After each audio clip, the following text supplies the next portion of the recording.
vous retrouve depuis Téhéran. Siavosh Ghazi, vous êtes le correspondant de la rédaction de France 24 en Iran. Quelles sont vos informations? Est-ce qu'il est possible, probable qu'une délégation iranienne prenne effectivement le chemin d'Islamabad? Il y a des discussions dans les coulisses importantes, notamment par l'intermédiaire des Pakistanais.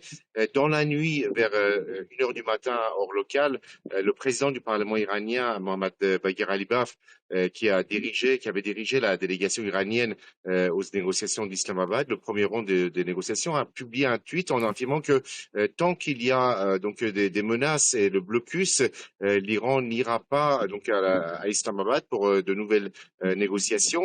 Il a affirmé qu'en fait, avec le blocus et les menaces répétées par Donald Trump, en fait, le président américain voulait transformer la table de négociation en table de capitulation, et cela est inacceptable pour Téhéran. Un conseiller de la délégation iranienne a affirmé que la condition pour que l'Iran participe aux négociations d'Islamabad, c'est que les Américains annoncent la levée du blocus contre les ports iraniens. On est dans ce bras de fer, dans ces discussions, mais on sent ici à Téhéran que il y aura un accord, puisque de nombreuses sources disent que finalement la délégation ira bien à Islamabad, même s'il y a encore des désaccords sur 2 points essentiels, le contrôle du détroit d'Ormuz, mais aussi le programme nucléaire iranien. Mais malgré ça, si les Américains acceptent de lever ou de suspendre le blocus contre les ports iraniens, à ce moment-là, il y aura bien un départ de la délégation iranienne à Islamabad pour une nouvelle rencontre avec la délégation américaine.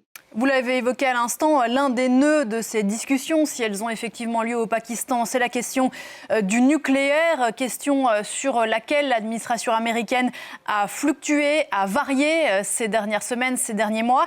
Quelle est la ligne de la République islamique? Merci.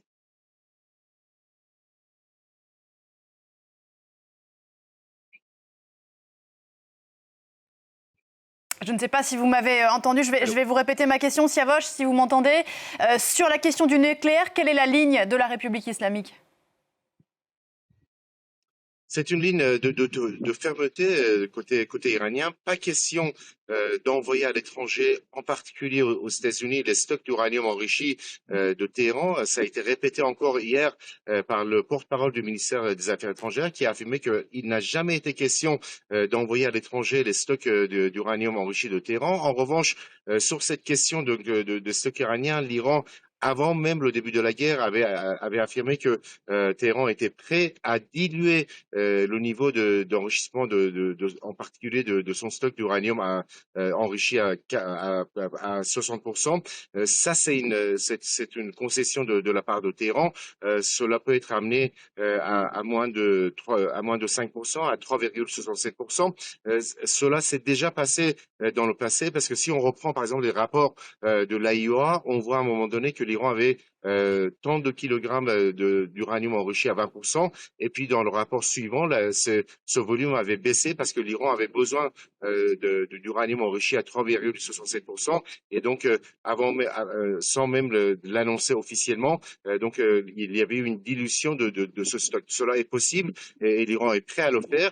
En revanche, en ce qui concerne le programme nucléaire, la poursuite du programme nucléaire, l'enrichissement d'uranium, pas question là non plus d'accepter un arrêt total du programme nucléaire iranien, puisque d'autres pays dans la région, notamment le Pakistan ou Israël, possèdent la bombe atomique, et Téhéran, qui affirme ne pas vouloir construire l'arme atomique, veut avoir un programme nucléaire civil, et veut que les États-Unis acceptent ce principe, le droit de l'Iran à faire de l'enrichissement d'uranium. En revanche, il est toujours possible pour Téhéran de suspendre son programme d'enrichissement d'uranium pendant une durée de 5 ans minimum, pour la simple raison que les installations nucléaires iraniennes ont été totalement ou partiellement détruites lors de la guerre de juin de 2025 par les frappes israéliennes et ensuite américaines. Et puis cette fois aussi donc il faudra plusieurs années pour que l'Iran puisse reconstruire toutes ces installations. Et donc cela permet aux Américains de dire qu'ils ont obtenu une suspension de l'enrichissement d'uranium, même si les États-Unis demandent une suspension de 20 ans. Cela est discutable. Cela peut être un sujet de discussion entre les délégations iraniennes et américaines à Islamabad. Siavash Ghazi à Téhéran. Merci beaucoup, Siavash.